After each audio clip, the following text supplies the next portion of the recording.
Seria possível que os ossos expostos nos museus no mundo todo contivessem tecido de dinossauro com proteína e talvez até DNA?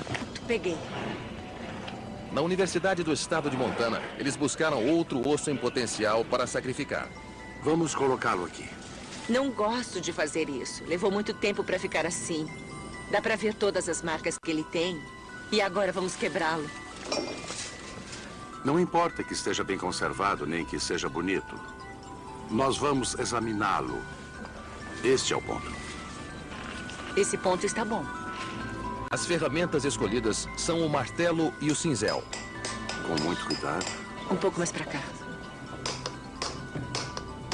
Vamos separar agora. Vamos. Está pronta? Uhum. Muito bem, vamos lá. Pronto. Olha só. Que interessante. Depois do processo, eles também pareciam conter tecidos moles. Mas ela ainda precisava de provas. Para isso, usou um poderoso microscópio eletrônico. E então observou minúsculas estruturas 4.000 vezes ampliadas e com tantos detalhes que era improvável que fossem fósseis mineralizados.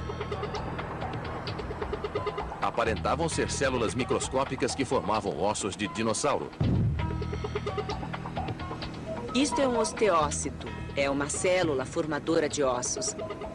Os osteócitos são muito peculiares porque possuem pequenas extensões chamadas filopódios. Podemos seguir os filopódios até o corpo da célula. Depois ela se divide e desvia. É muito interessante. O osso de Schweitzer parecia preservar tecido mole. Ele podia nos dizer mais sobre a biologia desses animais pré-históricos e até conter DNA. Nessa altura, eu acho que tudo é possível. E se for, será que isso poderia ser usado para recriar um dinossauro? É improvável. Só podemos recuperar fragmentos minúsculos de moléculas gigantes de DNA. Mesmo que tivéssemos algum meio de encontrar DNA em pequenos fragmentos e torcendo para que toda vez que encontrássemos esses fragmentos eles fossem inéditos, as chances de encontrar o suficiente para fazer um dinossauro é virtualmente impossível, eu acho. Portanto, o cenário de Jurassic Park jamais se materializará, pelo menos com a atual tecnologia. Mas Horner vê no horizonte um novo método que poderia criar um dinossauro em nossos dias.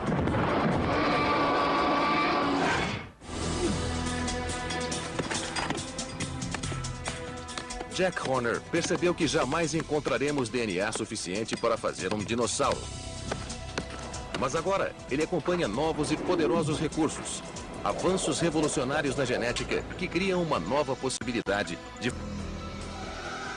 Se quisermos ver um dinossauro em nossos dias, existe a possibilidade de pegar uma ave e trabalhar em sentido inverso. Basicamente, retroprojetando uma ave, usando o seu DNA ancestral e apertando os botões certos. Teoricamente, poderíamos transformar uma ave em dinossauro. Na década de 1990, os cientistas começaram a descobrir dinossauros na China, enterrados sob cinzas vulcânicas que conservaram detalhes incomuns, tais como garras retráteis, dentes e penas, exatamente como as aves. Mas era só o começo. O que caracteriza uma ave? Instantaneamente as pessoas dizem penas, mas alguns dinossauros também tinham penas. Portanto, não são sinais exclusivos das aves. Ossos ocos, mas os terópodes tinham ossos ocos. Ovos alongados. Os ovos dos dinossauros são alongados. Isto é, a lista de semelhanças é interminável. Na prática, as características que achamos serem exclusivas das aves vieram dos dinossauros. A maior parte dos paleontólogos agora acredita que as antigas aves descendiam dos raptores, uma categoria de terópode que inclui o velociraptor. Ei, vem cá. Vem cá. Mas para Horner e alguns de seus colegas, há uma maneira infalível de provar que as aves evoluíram dos dinossauros. Demonstrando que os cientistas podem retroceder o relógio evolutivo e retroprojetar um dinossauro a partir de uma ave. Parece absurdo, mas quando percebemos as muitas características que eles têm em comum, parece muito fácil. E os impressionantes avanços que podem tornar isso possível. Horner e alguns de seus colegas acreditam que o DNA de uma ave moderna contém memória genética e que a maioria dos genes característicos dos dinossauros ainda existe. Eles apenas estariam desativados ou ligeiramente modificados. O suporte científico dessa estranha afirmação vem de um recente avanço na solução de um dos maiores mistérios da ciência. A forma como uma única célula torna-se um organismo complexo, como um dinossauro ou um ser humano. Como o nosso DNA é imenso, os biólogos sempre acreditaram que aproximadamente 100 mil genes modelariam o desenvolvimento do nosso corpo. Posteriormente, os cientistas decodificaram nosso genoma, a sequência completa do DNA humano. Sean Carroll é geneticista e investiga esse mistério.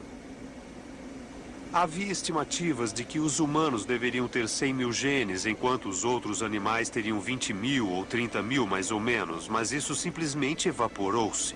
Assim que o primeiro rascunho do genoma humano foi feito, ficou claro que nossos genomas são muito parecidos com os de outros animais.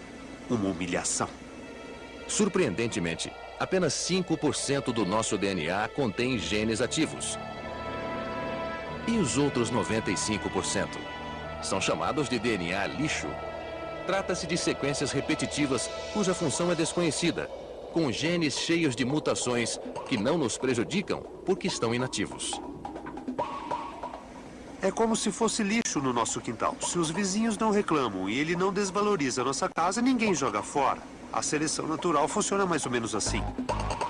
Apesar de nossa extraordinária complexidade, possuímos apenas cerca de 20 mil genes. Aproximadamente o mesmo número dos outros mamíferos, répteis, aves e dinossauros. E o mais surpreendente é que o número de genes que molda o corpo dos animais é bem menor. Os cientistas descobriram isso quando notaram que uma única mutação pode mudar dramaticamente o aspecto de um animal. Isso aqui é uma... Geneticista Sean Carroll. Essa mosca é mutante. Sofreu uma mutação dramática. Suas antenas foram substituídas por patas. No alto da cabeça, a mosca tem patas curtas e dobradas. Esta é outra mutante. Aqui uma mosca do deserto. Ela tem asas e patas. E esta é uma mutante, sem asas. Mutações como esta revelam que uma mosca possui apenas 8 genes controladores, chamados genes home ou box, que ordenam a identidade das principais partes do corpo.